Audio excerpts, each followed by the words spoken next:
Sabe, as cidades são meio como as pessoas. Elas têm uma biografia, elas nascem, vivem, às vezes de um jeito bem dramático, e podem acabar desaparecendo, deixando para trás só uns sussurros, umas lendas.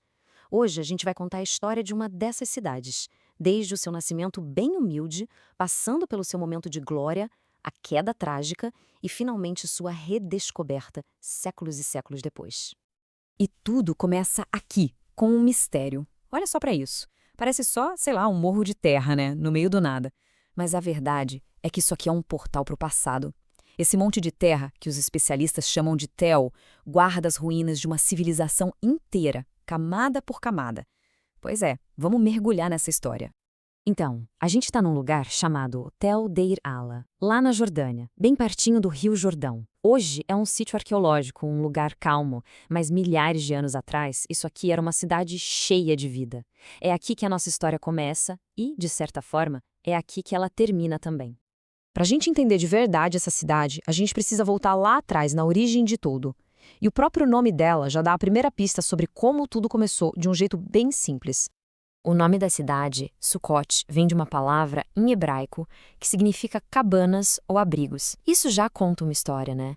Ela não nasceu como uma grande metrópole toda planejada, não.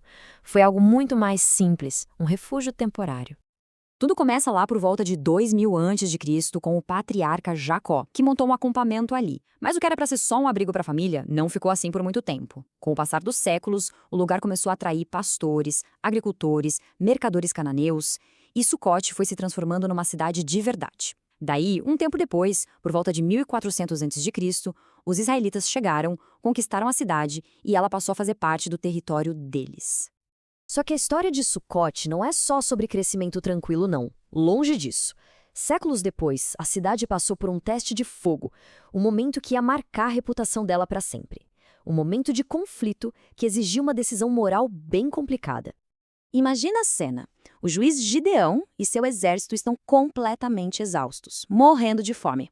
Eles estão no meio de uma perseguição desesperada atrás dos reis midianitas que eram inimigos de Israel. E aí eles chegam aos portões de Sucote, uma cidade israelita, pedindo ajuda. E aí fica a pergunta, né? Uma pergunta bem direta. Eles iriam ajudar seus próprios compatriotas no momento de necessidade extrema? A lealdade da cidade estava prestes a ser colocada à prova. E a resposta foi um balde de água fria. Pior, foi brutal. Os líderes de Sucote não só se recusaram a ajudar, como fizeram isso com desprezo. Eles zombaram de Gideão, basicamente dizendo que não iam apostar nele até que a vitória estivesse garantida. Gideão ficou furioso, e a resposta dele, nossa, foi imediata e de arrepiar.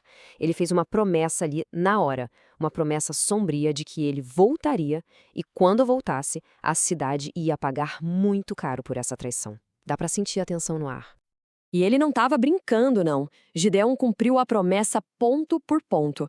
Ele perseguiu e derrotou os inimigos, e então, na volta, ele parou em Sucote. A punição foi tão literal quanto brutal. Ele usou espinhos do deserto para castigar os líderes da cidade que tinham negado ajuda a ele. Um capítulo bem sombrio na biografia dessa cidade. A gente poderia pensar que depois de um episódio tão violento assim, a cidade estaria acabada. Mas não foi bem assim. Sucote se recuperou e, surpreendentemente, viveu uma verdadeira era de ouro antes de começar seu longo e lento declínio. Foi durante o reinado do rei Salomão, um período de muita estabilidade e riqueza para Israel, que Sucote encontrou seu propósito e prosperou como nunca. A cidade se tornou um polo industrial super importante. E o que aconteceu foi o seguinte: descobriram que o solo argiloso do vale era perfeito para trabalhar com metal, para fundição. Então, Salomão montou uma fundição real ali para criar as peças de bronze para o grande templo de Jerusalém. Isso, somado com a agricultura super fértil e a localização estratégica para comércio, trouxe uma prosperidade incrível para Sucote. Mas como a gente sabe, nem tudo que é bom dura para sempre. E essa era de ouro não foi exceção. A prosperidade de Sucote dependia da estabilidade de um reino unidado. Quando o reino de Israel se dividiu depois da morte de Salomão, a região virou um campo de batalha constante. Aí a insegurança tomou conta de tudo. Com invasões o tempo todo, viver em Sucote virou um pesadelo. As famílias começaram a ir embora, buscando cidades maiores e mais seguras. E assim, aos pouquinhos, a cidade foi se esvaziando, as casas caindo aos pedaços, até que Sucote foi completamente abandonada e, no fim, engolida pela poeira do tempo. E foi assim que a cidade, desapareceu da história, da memória, virando só um nome em textos antigos. Mas a história não acaba aqui. Vamos voltar para aquele monte de terra que a gente viu lá no começo? Pois é, chegou a hora da grande revelação. Aquele monte de terra, o sítio arqueológico de Tel Deir Yala, é o que sobrou da antiga Sucote. A cidade não estava perdida para sempre, só estava ali, esperando para ser encontrada. E o ano de 1967 foi chave para tudo isso.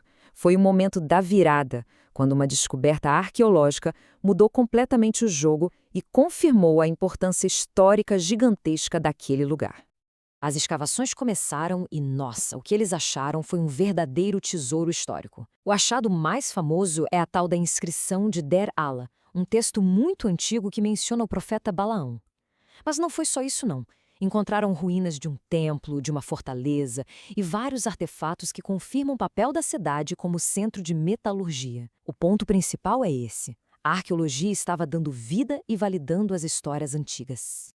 E é isso que é tão incrível na arqueologia, né?